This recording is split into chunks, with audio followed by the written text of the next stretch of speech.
Aujourd'hui, je vous invite à partir à la découverte de l'exposition Sarcophagie sous les étoiles de Nout. Rencontre avec Luc Delvaux, commissaire de l'exposition et conservateur des collections égyptiennes des musées royaux d'art et d'histoire de Bruxelles. L'exposition Sarcophagie qui se tient au musée du Cinquantenaire jusqu'au 20 avril 2016 s'articule essentiellement autour d'un projet de restauration qui est conduit sur un groupe de cercueils égyptiens datant de la 21e dynastie, donc on est là vers 950 avant Jésus-Christ, une restauration qui est menée par des restaurateurs italiens qui appartiennent à l'Istituto Europeo del Restauro d'Ischia, qui est près de Naples, qui est un laboratoire de restauration qui travaille notamment avec les archéologues des sites de Pompéi, Herculanum, etc. Donc ce sont des spécialistes des polychromies anciennes. Et l'objectif de cette exposition du musée du Cinquantenaire, c'est de mettre en contexte cette opération de restauration, c'est-à-dire de raconter aux visiteurs de l'exposition l'histoire des cercueils et des sarcophages égyptiens sur près de 3000 ans d'histoire, de manière à ce qu'ils puissent comprendre de manière complète les enjeux de cette restauration, la place de ces cercueils dans l'histoire de l'Égypte ancienne et dans l'histoire des croyances funéraires, et qui puissent apprécier pleinement la restauration qui se passe d'ailleurs sous leurs yeux, puisqu'il y a le laboratoire de restauration est installé au cœur de l'exposition, et que toute une série d'opérations de diffusion didactique concernant le travail des restaurateurs auront lieu pendant toute la durée de l'exposition. Donc l'enjeu, c'est cette mise en contexte de l'opération de restauration. Un autre enjeu, c'est de mettre en valeur la collection égyptienne des musées royaux d'art et d'histoire de Bruxelles, qui est une collection vraiment exceptionnelle. Il faut savoir que c'est une collection qui comprend entre 12 000 et 15 000 pièces, entre 12 et 15 000 objets ou groupes d'objets, et que ces objets sont en grande partie totalement inédits, n'ont jamais été exposés, n'ont jamais été étudiés ou illustrés. Et donc cette exposition offre une opportunité extraordinaire de mettre en valeur cette collection des musées royaux d'art et d'histoire. L'exposition qui a lieu pour l'instant est d'ailleurs la première exposition qui se passe au musée du Cinquantenaire, qui soit fondée sur notre propre collection, qui est amplement suffisante pour développer des projets d'exposition extrêmement attractifs. Alors, c'est une exposition qui est donc centré sur un laboratoire de restauration, et ces cercueils de Der El Bahari qui sont restaurés sont liés à une découverte extraordinaire de l'histoire de l'égyptologie qui a été extrêmement tout à fait sous-exploitée au plan scientifique. C'est ce qu'on appelle la découverte de la deuxième cachette de Der El Bahari.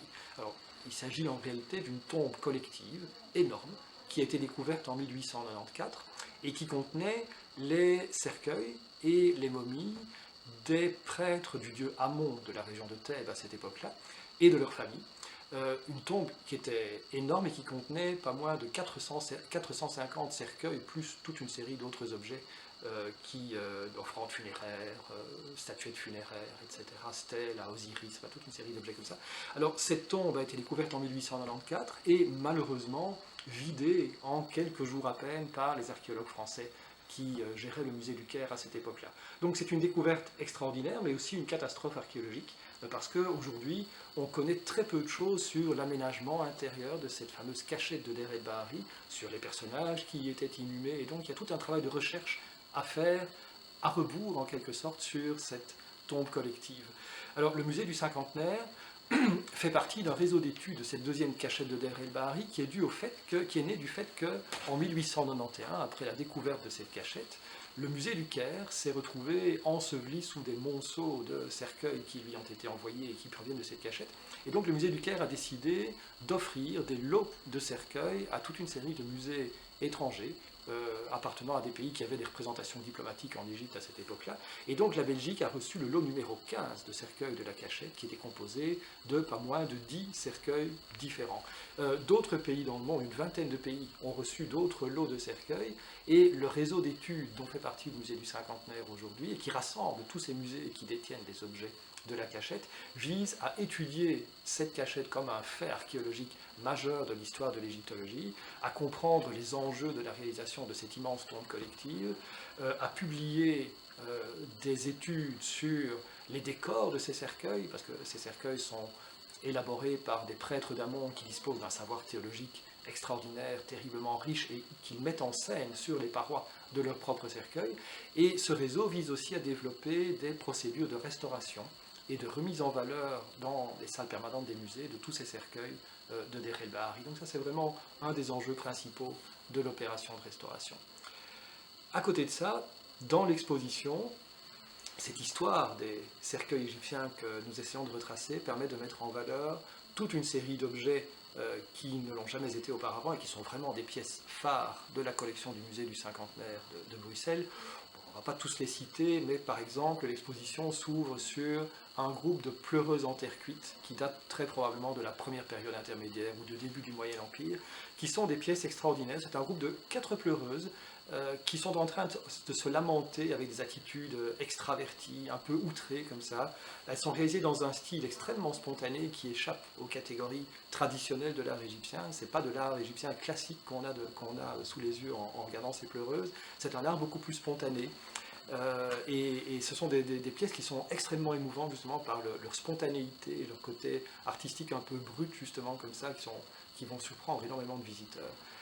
À côté de ça, d'autres pièces phares, je pense par exemple à un masque funéraire de la fin de la XVIIIe dynastie, qui est depuis toujours là, une des stars du musée du cinquantenaire. C'est un masque funéraire qui date très probablement de l'époque de Toutankhamon, qui est d'une qualité superbe au niveau de la facture. C'est un masque qui est en toile stuquée, avec le visage probablement en bois, et toute une série d'éléments incrustés. Les yeux sont incrustés en obsidienne et en calcaire, le collier est incrusté de pâte de verre colorée multicolores. C'est un objet superbe qui est dans un état de conservation en plus tout à fait miraculeux et qui est probablement à attribuer à un des grands dignitaires du règne de Toutankhamon. On pense par exemple au trésorier Maya, qui est un des personnages les plus importants du règne,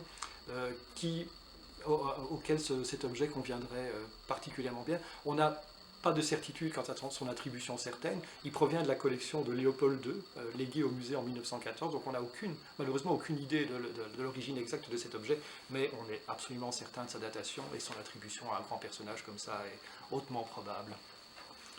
Alors, d'autres objets encore peuvent être signalés. Bon, j'ai parlé des cercueils de Der el-Bahari, qui forment un ensemble, mais exceptionnel également. 10 cercueils, 2 cercueils extérieurs très grands, 4 cercueils internes et 4 planches de momies qui sont des espèces de couvercles très plats qui étaient posés directement en contact avec la momie des défunts.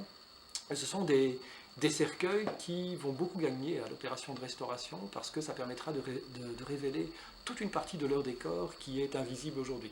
Il est certain que les restaurations qui ont été effectuées sur ces cercueils à la fin du XIXe siècle ont certainement dissimulé des parties du décor d'origine, d'époque pharaonique. Et un des enjeux de l'opération de restauration, c'est justement de retrouver des parties de décor ou d'inscriptions éventuellement qui sont inconnues aujourd'hui parce que dissimulées par les repeints du XIXe siècle. Et alors on pourrait multiplier les exemples de pièces majeures dans l'exposition. Une section importante de l'exposition est aussi consacrée à la momification animale et aux cercueils animaux.